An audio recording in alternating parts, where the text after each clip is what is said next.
Soul, a podcast for a better you. Your host, Steve Hudgens, is a licensed professional counselor. On a non-emergency basis, you may contact them at area code 918-280-8690 or coachsoul.com to provide them with new topics, feedback, or to request an appearance on the show. And now, here's your host, Steve Hudgens. Happy New Year 2024. Welcome back to Coach Soul, a brand new year. Kenya, I mean, so excited. Happy don't we New always Year. get excited when there's something new? Oh, yes. It's an opportunity. It's a brand new opportunity And to reset, recreate, rejoice, rearrange, re. And it's funny because a lot of times we wait until the new year to happen to start something. And it's not about a new year, just a start. We can start any time of our life to start something that's new. And so, we ended our podcast last year on a note of managing and controlling and leadership and things of that. Chime in on that and remind the listeners of where we left off in that manner. Absolutely. So hello back. I could not be more excited to start my year with us. We have never started a podcast together in the year. That is true. This is a milestone for us as well. And I must tell you that the way we finished last episode really got my heart pumping, because everything in life, everything, and I'm saying that having 3 kids and teaching them the principles of character, the principles of integrity, the principles of their can-do-itness, resourcefulness, accountability, everything is leadership. Everything. We went around in circles and Steve and I created a lot of a great foundation with the abundance, with seeing things where is right in our lives. What are the things they're pulling our hearts? What's going well, and make it bigger versus the lack. That is leadership thinking. That is not forward thinking. Leadership doesn't wait. So before I start and go in a rant, because obviously I'm very passionate about this topic, let's all take a breath. And I get too excited and I go, right? And that's okay. And I'm going to have to chime in sometimes too, so that we can bring some clarity, because, we have this plethora of knowledge. Well, and more than knowledge, what I love about what we bring to the table to the listeners is perspective. Yes.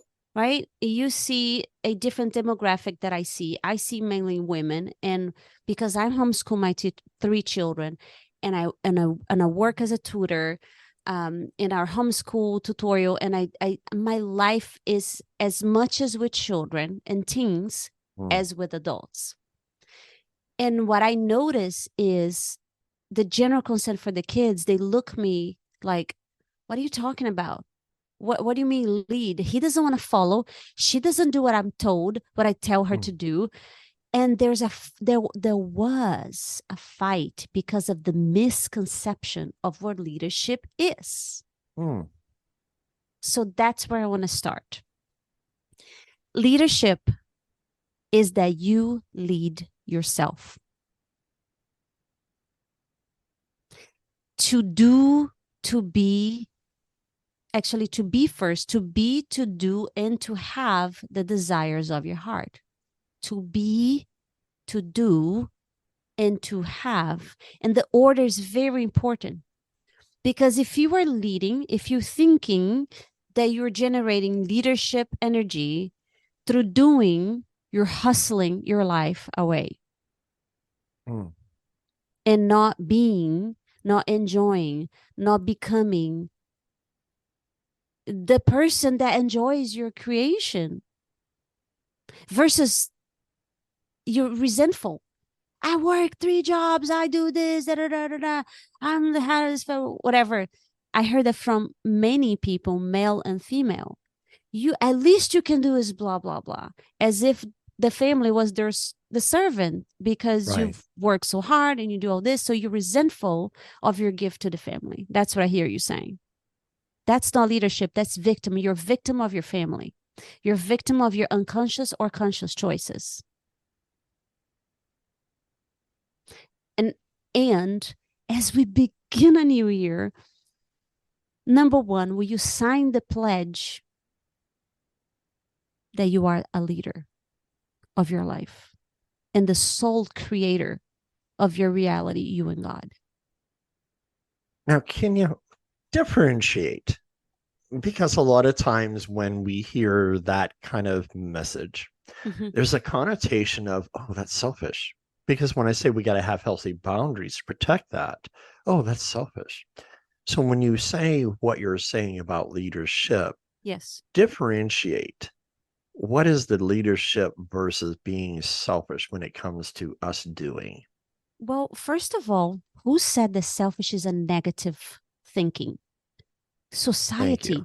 Right. So that means that me as a mama, oh, honey, really? I tell every parent that come to me complaining from a place of, I don't know what else to do with my kids. My kids, XYZ. And I look at her and I say, are you open for feedback? Are you open for me to tell you exactly what I see? Or do you want me to just listen? Do you want me as a friend? Or do you want me to mentor you out of this gooey mess?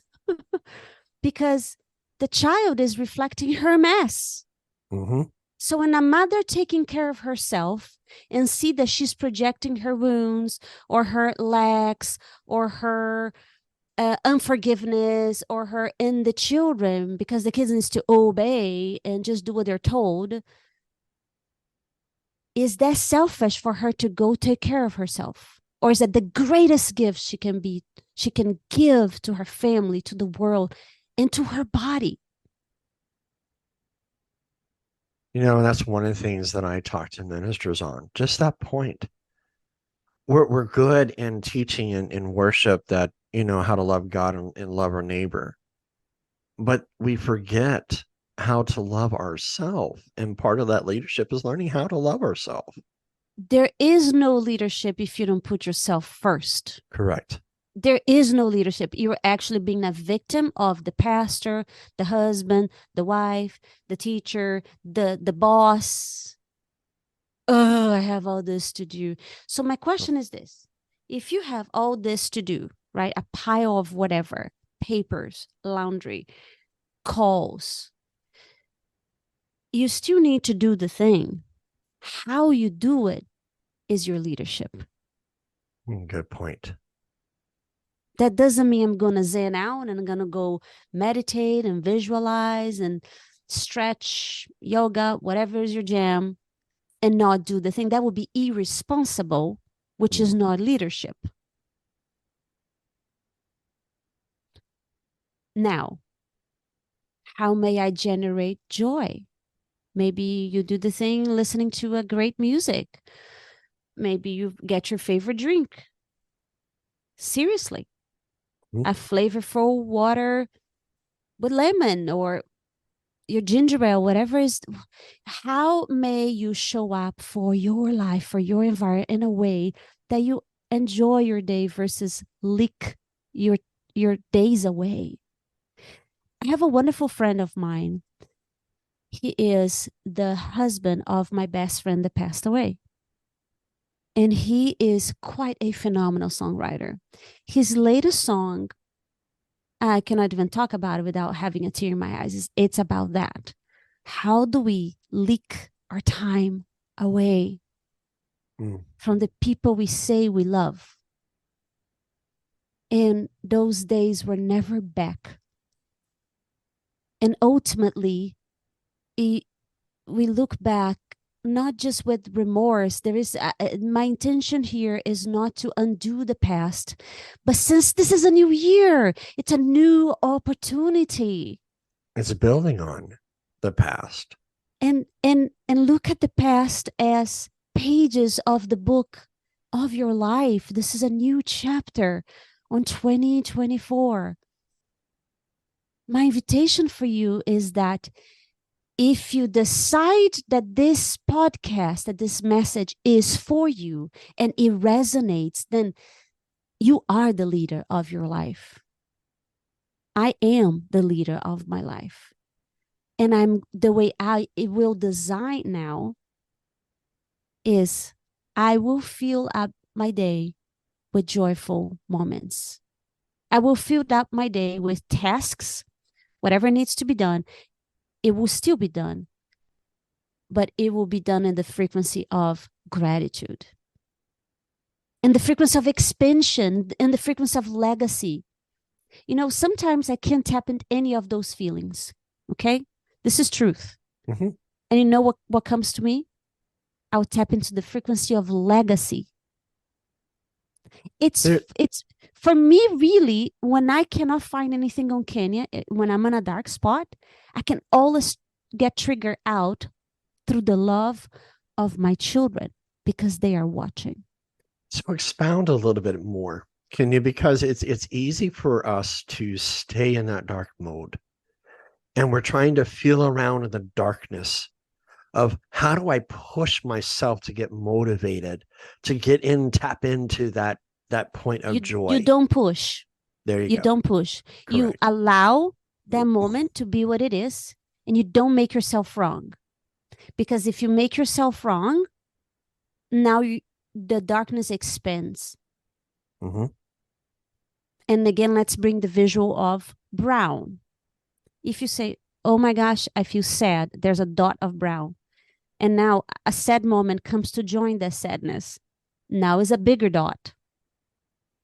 And now you remember a girlfriend that abandoned you. Oh, bigger dot. Oh, but really, what really abandoned you was your dad. Your dad, oh, now you're surrounded by brown.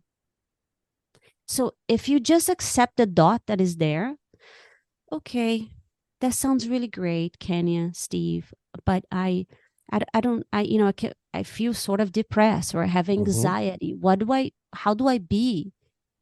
Well, be in your breath. I have my hand in my heart as I say that because I have so much compassion. I have been there. I have taken meds for depression when I was teen and I felt abandoned because I was like, in actuality, I was abandoned. There's nothing to sugarcoat it about it. But because from that point, it would take years, decades for me to become the Kenya that I am today. And in that gap of 20 plus years, I abandoned myself.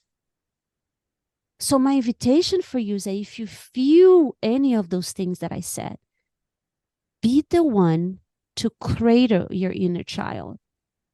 Be the one to create the abundance of, I will not abandon you. Not one more day, not one more year. Allowing the past to recreate itself by bringing to this year. I will lead myself. It's not even out of this. I will lead myself into the truest version of me, which requires no work. It requires truth. You know, it's interesting because when dealing with men in the practice, most don't feel like they're leaders.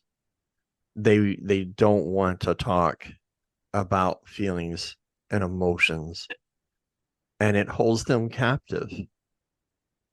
And so when you're talking about this leadership and tapping into things, from a woman's perspective, what would you say to men on how to get back on the horse and lead themselves with full confidence, knowing that their wounds don't define them? So if you're listening to this podcast, my eyes are closed because I'm tapping into some visuals here that gives me so much compassion. Because the wound, the man, I believe, have worse than the man, and society don't see that. So I just want to cover the men right now with so much love and so much compassion. I do have 2 boys and a wonderful man in my life that feel the pressure of being the man and always do the right thing, or else, Right. we go to jail. Because the truth is, in the past, men have abused his power. Many men have abused the power of masculinity, the power of the so-called leadership. But leadership, please listen to me, man. Leadership is not something that you acquired.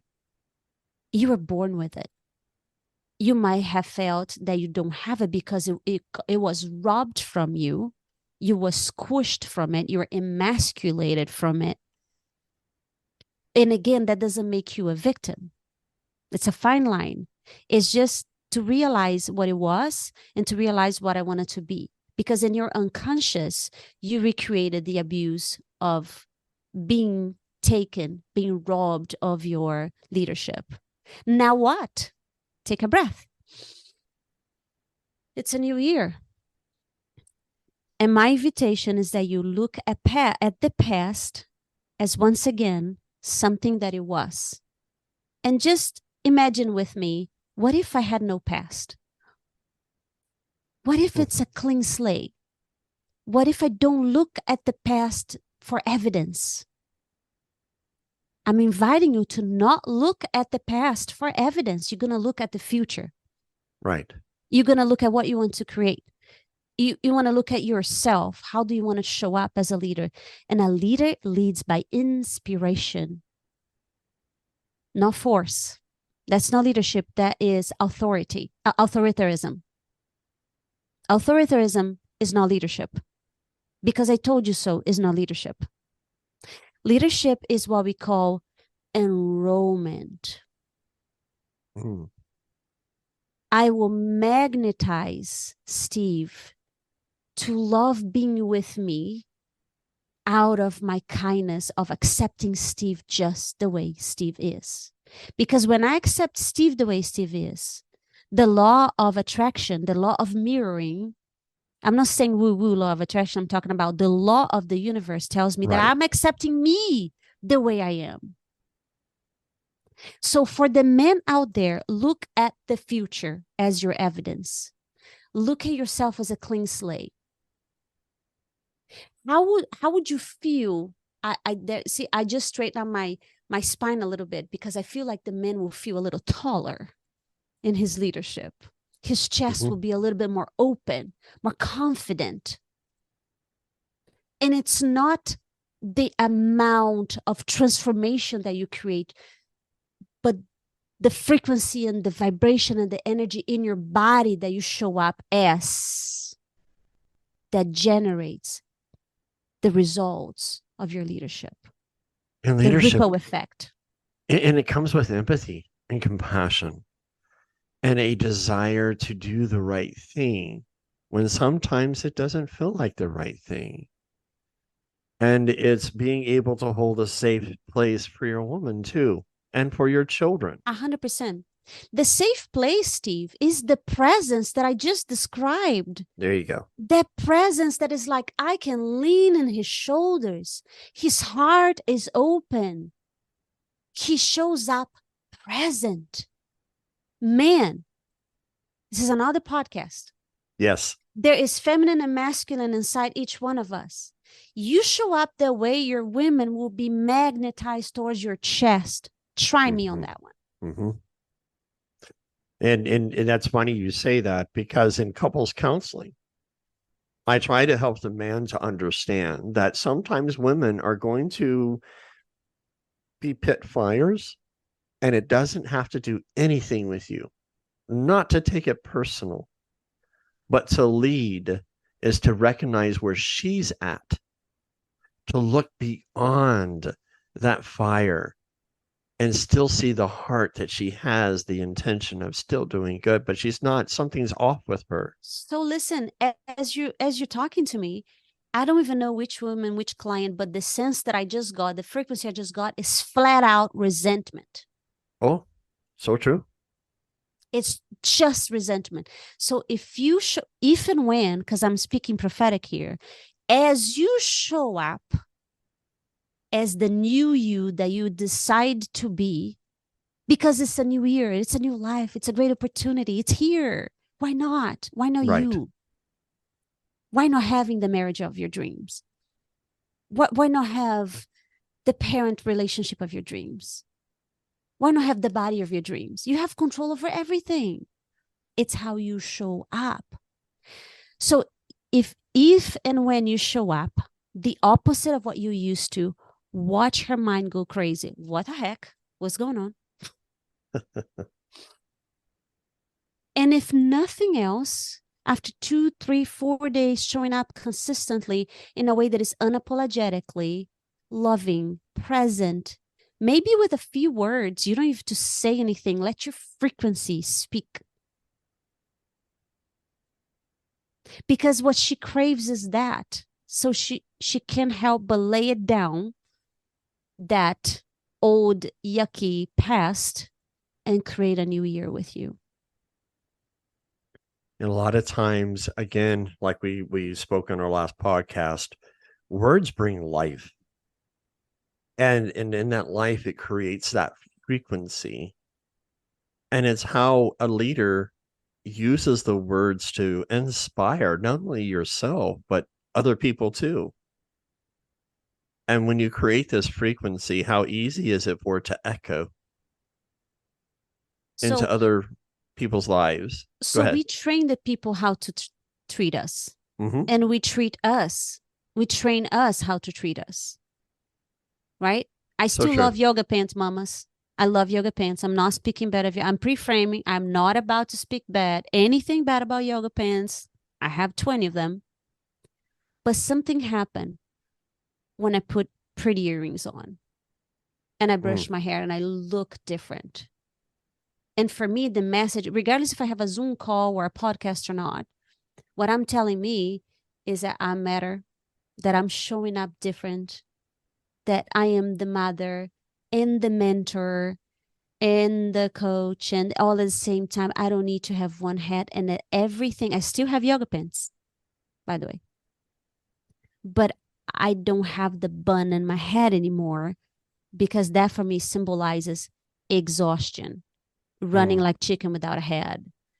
So it's little things that when I pass through a mirror in my house and I see that different look, I'm back. I'm choosing me. I'm choosing to tell a story of a woman that could have it all, that can have it all, that is having it all, that is creating, that is being in abundance, picking up of the last podcast. I'm creating the abundance. And by creating, we need to protect that with healthy boundaries. Boundaries that says that I am enough. That the boundaries are like fences. They protect things from getting in and protecting the negative things going out and hurting other people. So boundaries is about awareness of what I'm going to allow in my life. And as a leader, it's being aware of the boundaries of where I can and cannot go, where I can push, where I shouldn't push. We shouldn't be pushing at all. It should be, how do we manage our language, especially with ourselves internally and externally. You know, when I think about, you know, there's two different things here.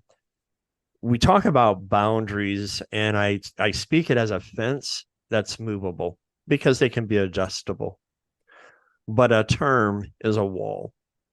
A term is something that you're not going to change. And so part of, in the last 3 minutes that we have, can you talk about how sometimes that when we set things in our life, it needs to become more of a term, a resolution, that this is, we're not going to budge on this.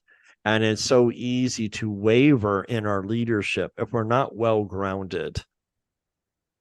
Well, first of all, I'm just having this idea right now. Sure. And I'm just going to go ahead and create that and put in our website with your permission. Sure. A downloadable document for yourself of decision. a visual reminder that what you have decided to be in 2024. I am a leader. It's not I am going to be developed into, which, by the way, we can talk about that too. There's leadership skills. Just like this is why I love sports for our kids. Yes. Because they learn all those skills about team player. You know, after you lead yourself, now people are attracted to you, and now you get to lead them into the better version of them. And all of that starts with a decision, starts with a pledge. So what about a pledge to yourself this year? That is not about 20 pounds less. That is not about making $1 million. That this is all a reflection of your leadership, of your follow through, of your consistency, of your love for self. There is no love for God, love for others, if there's no love for self, if you're not in your sovereignty of really believing that you are created with all the puzzles. There is no puzzle missing. So as we complete this podcast, my invitation for you is decision. Line in the sand. That's my language. I'm putting a line in the sand. This is what it was. This is what it is. And from this point forward, I commit to myself as my pledge to me, to all versions of me, from the little girl, from the little boy, to the first years, teenage years, adult years, college years. I love you. I see you. There was never nothing wrong with you. That was my awareness at the moment. And in this moment, I choose to be a leader of my life, not a victim. I will not be in reaction. I will be in aligned action. That is my commit to me in 2024. And so for our listeners, Kenya, we thank you for the insight of leadership and just listening to this, what I would like to do for our listeners is to keep tuning in, because January is going to be about leadership. We're going to expound a little bit more. What are the decisions that we need to make as leaders? What are the skill sets that we need to make as a leader? So for January, that is our commitment to you, is the leadership of how to lead your life in 2024. Until next time, God bless and take care. I love you. Have a good one. Thanks for joining us today. We hope to have you back next week. Until then, be safe and be kind.